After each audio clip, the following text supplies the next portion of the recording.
Hello दोस्तों, स्वागत है आपका हमारे चैनल अपडेट ऑनलाइन 02 पे। दोस्तों, इस वीडियो में हम बात करेंगे कि यूपी पुलिस कांस्टेबल की जो वैकेंसी आई है, इसमें अगर आप जो है यूपी के निवासी होंगे तो किस तरीके का आपका जो है मूल प्रमाण पत्र देना है, किस तरीके का आपका जो है सर्टिफिकेट डालना है, सर्टिफिकेट कहाँ से इशू किया गया होगा। तो इस वीडियो में आपको सारी जानकारी उसके नोटिफिकेशन के बारे में जो है बताई गई है। तो इस वीडियो को एक बार ज़रूर देखिएगा, इसके बाद ही अपने फॉर्म को अप्लाई कीजिएगा। नहीं तो हो सकता है जानकारी के अभाव के कारण आप फॉर्म में जो है जो डॉक्यूमेंट डालिएगा उस डॉक्यूमेंट को कहीं वैलिड नहीं माना जाएगा, तो आपके जो फॉर्म है उसको रिजेक्ट कर दिया जाएगा। तो इस वीडियो को आप अंत तक जरूर देखिए। अंत तक देखने के बाद ही आप अपने फॉर्म को भरने जाइए। इसमें स्टेप बाय स्टेप आपको बताया गया है कि जो है कहाँ से सर्टिफिकेट प्राप्त होना चाहिए, सर्टिफिकेट जो है स्टेट लेवल का होना चाहिए या सेंट्रल लेवल का होना चाहिए। तो इस वीडियो में सभी चीज़ जो है आपको बताया गया। आपका जो फोटो है वह कैसा होना चाहिए, फोटो का बैकग्राउंड कैसा होना चाहिए, फोटो किस कैटेगरी का होना चाहिए, किसकी जो क्वालिटी है वो कैसी होनी चाहिए, तो सभी चीज़ बताई गई है। तो आप पहले इस वीडियो को देखिए, अच्छे से समझ लीजिए, इसके बाद अपने फॉर्म को अप्लाई कीजिएगा। और अगर आपको वीडियो अच्छा लगेगा तो वीडियो को एक लाइक ज़रूर कीजिएगा। और अभी तक आप हमारे चैनल पर नए हैं तो हमारे चैनल को सब्सक्राइब कीजिए, ताकि इसी तरीके के हर छोटी बड़ी अपडेट्स लगातार हम आपके लिए लाते रहते हैं। और आप इस वीडियो को ज़्यादा से ज़्यादा शेयर कीजिएगा, ताकि कोई भी कैंडिडेट जो है वो गलती ना कर सके और सही से अपना फॉर्म फिलअप कर सके। तो चलिए चलते हैं अपने कंप्यूटर स्क्रीन पे, आपको दिखलाते हैं कि इसके लिए आप जो है कैसे आवेदन कीजिएगा। यहाँ पे ये जो है जाति प्रमाण पत्र कैसे बना डालेंगे, मूल निवास प्रमाण पत्र जो आपका लिविंग सर्टिफिकेट है वो कैसे डालेंगे और किस तरह का मांगा गया है, इस वीडियो में हम आपको स्टेप बाय स्टेप उसी के बारे में जानकारी देंगे कि किस तरीके का जो है इसमें मांगा गया है और किस तरीके का आपको अपलोड करना है। तो इसके लिए आप इसके नोटिफिकेशन पे जब आइएगा, बहुत सारे कैंडिडेट इस कंफ्यूजन में है कि जो सर्टिफिकेट डालना है वो सेंट्रल गवर्नमेंट का डालना है कि स्टेट गवर्नमेंट का डालना है। तो जब भी आप जो लिविंग सर्टिफिकेट डालिएगा, निवास प्रमाण पत्र या जातीय प्रमाण पत्र, ये सभी जो है आपका स्टेट के तरफ से जो जारी किया गया होगा वही आपको डालना है। आप अगर मान लीजिए कि सेंट्रल लेवल का डालते हैं तो आपका जो है वैलिड नहीं होगा और आपका जो है फॉर्म रिजेक्ट हो जाएगा। तो स्टेट लेवल का डालना है। जैसे मान लीजिए यहाँ पे लिखा हुआ है जाति प्रमाण पत्र जो है वह आपको कहाँ से मिलना चाहिए, तो जाति प्रमाण पत्र या तो आपको जिला अधिकारी के द्वारा मिलना चाहिए या अतिरिक्त जिला अधिकारी के द्वारा मिलना चाहिए या जो सिटी के मजिस्ट्रेट होंगे उनके द्वारा मिलना चाहिए। उसके बाद सिटी मजिस्ट्रेट या उप जिला मजिस्ट्रेट होंगे उसके द्वारा मिलना चाहिए, तहसीलदार के द्वारा मिलना चाहिए, जिला समाज कल्याण अधिकारी जो होंगे उसके द्वारा अगर आपको जो है यहाँ जाति प्रमाण पत्र मिलेंगे अनुसूचित जाति के लिए, तो आप जो है उसको लगाइएगा। तो आपको वही लगाना है। और अधिकतम आयु सीमा जो है आपको इसमें 5 वर्षों का जो है आपको छूट दिया जाएगा। तो इस बात का आप विशेष रूप से ध्यान दीजिएगा कि यहाँ से अगर आपका जो है जारी किया गया है तभी आप उसको डालिएगा। उसके बाद अगर मान लीजिए कि अनुसूचित जनजाति के अगर आप होंगे तो उनको भी जो है 5% का जो है 5 वर्ष का जो है वो छूट दिया जाएगा। और उनमें भी स्पष्ट लिखा है कि जाति प्रमाण पत्र जो है जिला अधिकारी या जिला अधिकारी, सिटी मजिस्ट्रेट, उप जिला मजिस्ट्रेट, तहसीलदार, जिला समाज कल्याण अधिकारी, इनके द्वारा जो है जारी होना चाहिए। उसके बाद जो अन्य पिछड़ा वर्ग के होंगे उनका जो है उनको भी 5 वर्ष का यहाँ पे छूट देखने को मिलेगा। और जाति प्रमाण पत्र जो है उनको भी इसी द्वारा जो है इन्हीं लोग के द्वारा जो है जारी होना चाहिए, जिलाधिकारी के द्वारा। तो इस तरीके का अगर उन जो है जारी होगा तभी उनका एक्सेप्ट किया जाएगा।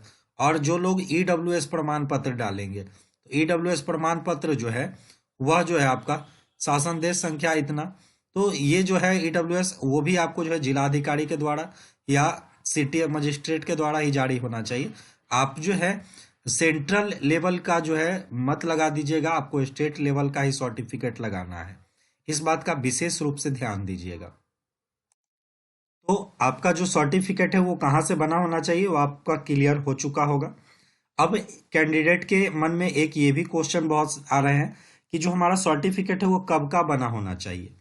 तो यहाँ पे आप देखिएगा इनके नोटिफिकेशन में, तो आपको पेज नंबर 13 में दिख जाएगा उत्तर प्रदेश का जो है अनुसूचित जाति अनुसूचित जनजाति और अन्य पिछड़ा वर्ग के जो लोग हैं उनका जो है जाति यहाँ पे जो है क्रीमिलियर जो है सर्टिफिकेट आप यहाँ पे देखिएगा दो तरह का होता है। एक ओबीसी मतलब ओबीसी में जो है एक क्रिमिनलियर होता है, एक नॉन क्रिमिनलर होता है। तो दो तरह का होता है दोनों। आप क्रिमिनल किसको बोलते हैं, नॉन क्रिमिनलर किसको बोलते हैं?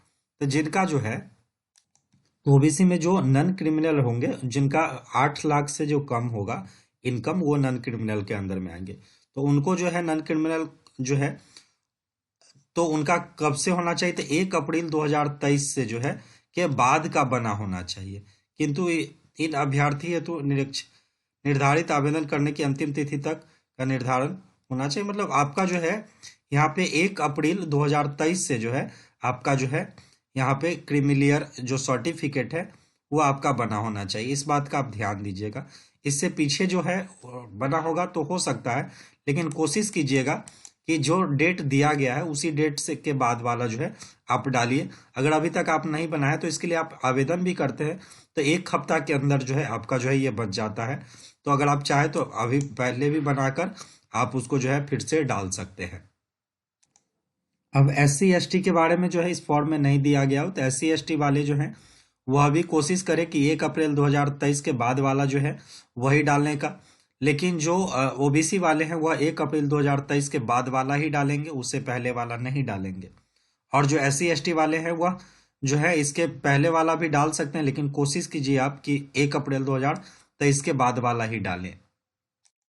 अब बात करते हैं AWS के जो अभ्यर्थी होंगे, AWS के लिए जो अप्लाई कर रहे होंगे, तो उनका जो है वित्तीय वर्ष 2023 से लेकर 2024 के बीच में जो आपका AWS सर्टिफिकेट बना होगा तो आप उसको डाल सकते हैं। तो वित्तीय वर्ष 23-24 का जो है आपको सर्टिफिकेट वहाँ पे डालना होगा। इस बात का विशेष रूप से ध्यान दीजिएगा। और यहाँ पे आपको जो है एक बात का और ध्यान देना होगा कि आपका जो भी सर्टिफिकेट आप डाल रहे हैं, तो जब आपका डॉक्यूमेंट वेरिफिकेशन होगा तो उस टाइम में जो है आपके सभी सर्टिफिकेट को चेक किया जाएगा। अगर आप वहाँ पे सर्टिफिकेट आप नहीं दिखलाते हैं तो आपका जो है आरक्षण जो मिलने वाला था उससे आपको निकाल दिया जाएगा, आरक्षण आपको नहीं मिलेगा। तो जब भी आप इसमें जो भी डॉक्यूमेंट डाल रहे हैं आप उसको जो है एक फाइल बना लीजिए, उस फाइल में आप जो है अपने डॉक्यूमेंट्स को रखते जाइए, ताकि जब भी इसका जो है आपका वेरिफिकेशन हो, डॉक्यूमेंट वेरिफिकेशन हो, तो वहाँ पे आप जो है अपने सभी डॉक्यूमेंट को दिखला सके। अब बात करते हैं इसके फोटो सिग्नेचर को लेकर। तो फोटो और सिग्नेचर कैसा होना चाहिए? तो फोटो और सिग्नेचर में यहाँ स्पष्ट लिखा हुआ है कि न्यूनतम 20 KB और अधिकतम 50 KB का होना चाहिए। तो यहाँ पे इस बात का विशेष रूप से ध्यान दीजिएगा कि आप कोशिश कीजिएगा कि 20 KB से ज़्यादा और 50 KB से बीच में जो ज़्यादा हो, जैसे मान लीजिए 40 KB 45 KB का जो है आपका फोटो होना चाहिए। इससे क्या होगा कि आपका जो फोटो का क्वालिटी होगा वह बहुत अच्छा होगा, देखने में अच्छा लगेगा। और जो सिग्नेचर का क्वालिटी है वो 20 KB से 5 KB से लेके 20 KB के बीच में होना चाहिए। तो ये भी आपका 18-19 KB का होगा, तो आपका जो सिग्नेचर का क्वालिटी है वह काफ़ी अच्छा होगा। तो इस बात का ध्यान देंगे। और उसके बाद कुछ और भी पॉइंट्स इसमें दिया गया है कि आपका जो फोटो है वह चेहरे की छवि स्पष्ट दिखनी चाहिए, आपका जो चेहरा एकदम क्लियर दिखना चाहिए, और चेहरे पर अधिक चमक या छाया, न ज़्यादा लाइट होना चाहिए और ना ही अंधेरा होना चाहिए। इस बात का ध्यान देंगे। उसके बाद जो है नामांकन के लिए 6 महीने पुरानी जो फोटो होगी वो आपको डालिए। मतलब ज़्यादा पुराना फोटो आप नहीं डाल सकते हैं, कम से कम 6 महीना पुराना तक आप डाल सकते हैं, उससे ज़्यादा पुराना आपको फोटो नहीं डालना है। और सफ़ेद या हल्के ग्रे रंग की सादी पृष्ठभूमि आवश्यक हो। मतलब आपका जो फोटो होगा वह उसका जो बैकग्राउंड होगा या तो ग्रे होना चाहिए या वाइट होना चाहिए, इस बात का ध्यान रखिएगा। इसके बाद यहाँ पे जो है ठुड्डी के शिखर तक साफ दिखता हो, ध्यान दीजिएगा। फिर आपका जो मुंह है वो बंद होना चाहिए, आंखें जो है खुली होनी चाहिए, और आपके चेहरे के जो किनारे का जो दोनों कान है वह आपको साफ दिखना चाहिए, और कैमरे पर आपकी जो नज़र है वो सीधी होनी चाहिए। और ऐसे कैंडिडेट जो चश्मा पहन रहे होंगे उनका जो चश्मा है वह वाइट कलर का होना चाहिए। उनका जो चश्मा है वो जो है मतलब रंगीन कलर का नहीं होना चाहिए, आँख उनका जो है स्पष्ट दिखना चाहिए। तो इस बात का आप विशेष रूप से ध्यान दीजिएगा। और फोटो में मफलर टोपी मफलर आदि जो है वैसे नहीं उनको पहनना है, बिना टॉपलर मफलर के उनको फोटो डालना है। तो उम्मीद करते हैं आपको सारी जो डाउट्स हैं वो क्लियर हो गए होंगे। अगर फिर भी आपके मन में किसी भी तरह का कोई डाउट रह जाता है तो आप हमें कमेंट कर सकते हैं, और इसके नोटिफिकेशन से लेकर अप्लाई तक का जो वीडियो है वो ऑलरेडी हमारे चैनल पे आपको मिल जाएगा। कैसे इसके लिए अप्लाई करेंगे उस वीडियो को देखकर आप इसके लिए अप्लाई कर सकते हैं। अगर आपको वीडियो अच्छा लगा होगा तो वीडियो को एक लाइक जरूर कीजिएगा, और इसी तरीके के अपडेट्स लगातार पाना चाहते हैं तो आप हमारे चैनल को सब्सक्राइब कीजिए। मिलते हैं फिर नेक्स्ट वीडियो के साथ। इतने देर जुड़े रहने के लिए आपका बहुत बहुत धन्यवाद।